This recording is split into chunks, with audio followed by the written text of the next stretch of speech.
Let's make something. I don't know what I want to make exactly. So I guess maybe 120 something? 121? Sure. I'm gonna grab a synth that I don't normally use, and I'm just gonna go through like presets. So go through Harmor. I don't normally use Harmor. Looks like we're in E minor.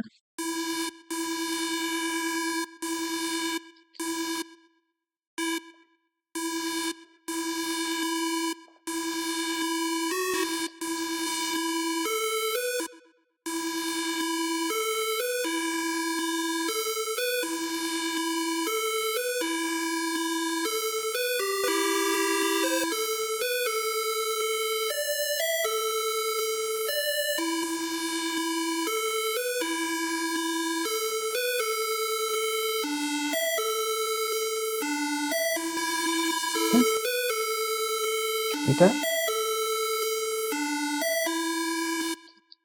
And I'm also going to try and use some other like things that I don't normally use. So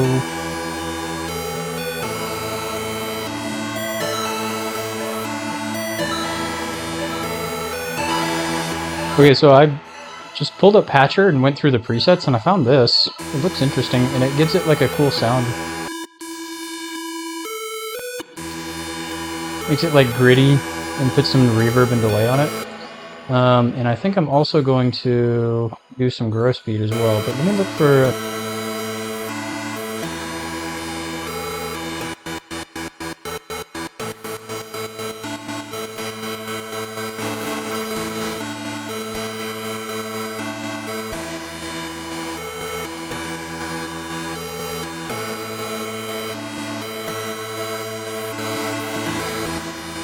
Let's try some halftime.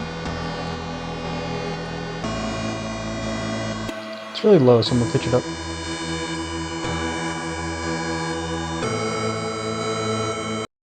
This is very much like a synthy sound. It's not like, it doesn't sound like something that somebody played, so I'm not, that's why I didn't bother like randomizing the timings or velocities or anything. It doesn't really need to sound human.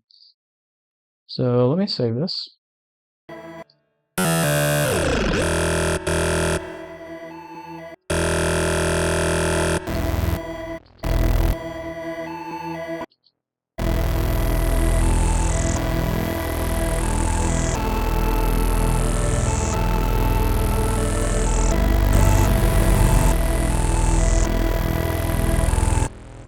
Seems like really simple, but like, I don't know, I feel like for a bass line, that's what I want. And the reason I'm taking so much high end off this one is because the other instrument is taking up that high end space, and I don't need both things, you know, taking up all of that space. Plus, this one has so much in the low end, I really only want this, you know, coming in and filling up this lower space here.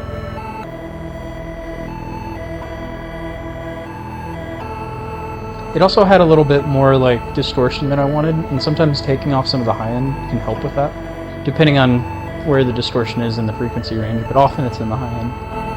Okay, I am going to pan these notes, at least the downbeat ones.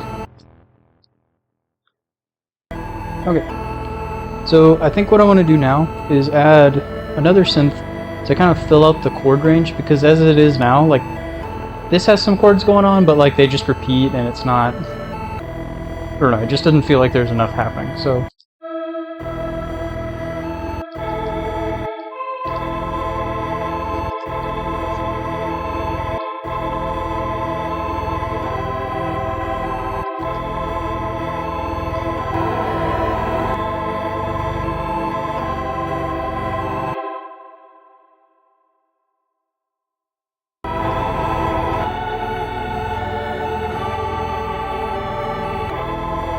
Yeah, I think I want something to happen in the second half of this part.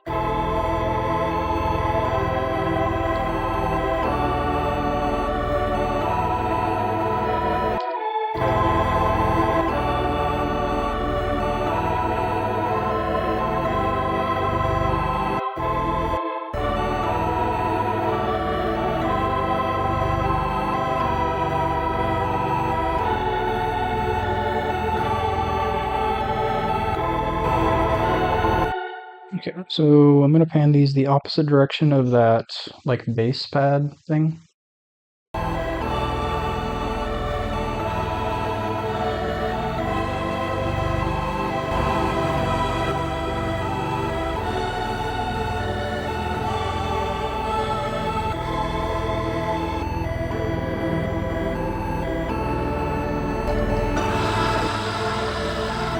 That sounds like doo-doo. Okay, never mind.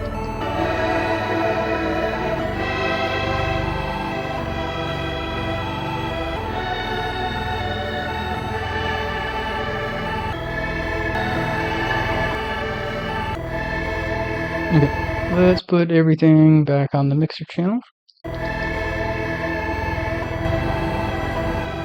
One thing I'm noticing is I've got some frequencies that are clashing a little bit, and separating this one helps with that a little bit, but I think we can do more. I'm gonna turn everything up just a little bit so I can have an easier time of hearing. I can't tell if it's just the fact that everything's playing all the time or if they're in the same frequency right here. Let me put an EQ on each one and then we'll see. So this first one, it's hitting like everything. So it's probably competing a little bit in the low end with the separated one. So I'm gonna take a little bit of this off. And already I can hear a difference. I can hear that low end better than the other one. Let's put an EQ on this one. This is only low end. I need to take a little bit more of this off.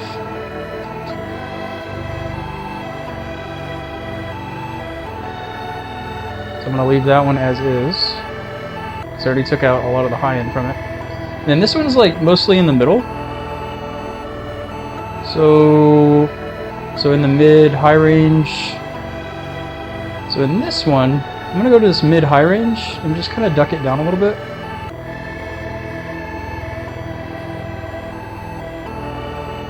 And then maybe boost a little bit before and after to kind of make up for that.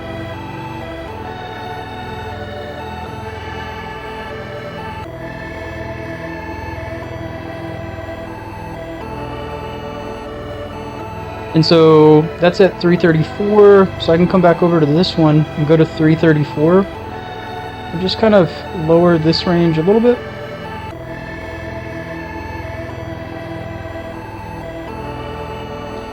Not too much, because I don't want to take all that off. So I'm essentially just looking back and forth at the EQs and listening and trying to make space for each instrument, because like I said earlier, like it sounded like all the sounds were just kind of bleeding together, and it was hard to tell like what was coming from what sound. So I'm gonna take out 334 in this one as well. I say take out. I'm just gonna duck it down a little bit. Where is it? Somewhere in here. Close enough. Okay, so I'm gonna actually do a before and after the EQs because I'm noticing a pretty big difference in the before and after. So let's do like an A/B test. So I'm going to turn off the EQ. So all I've done is put an EQ on each one. And then I've taken out frequencies that were like really prominent in the other sounds. So let me take everything off. Here's what it sounded like before. And I already did a little bit of EQing when I was processing each one individually. So some of the work is already done. But listen to the difference when I turn on the EQs.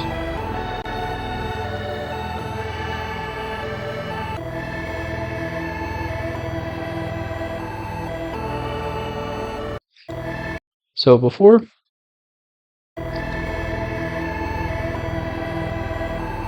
and after. It's a subtle difference, but they're just out of each other's way, and so it's easier to distinguish the different sounds from one another.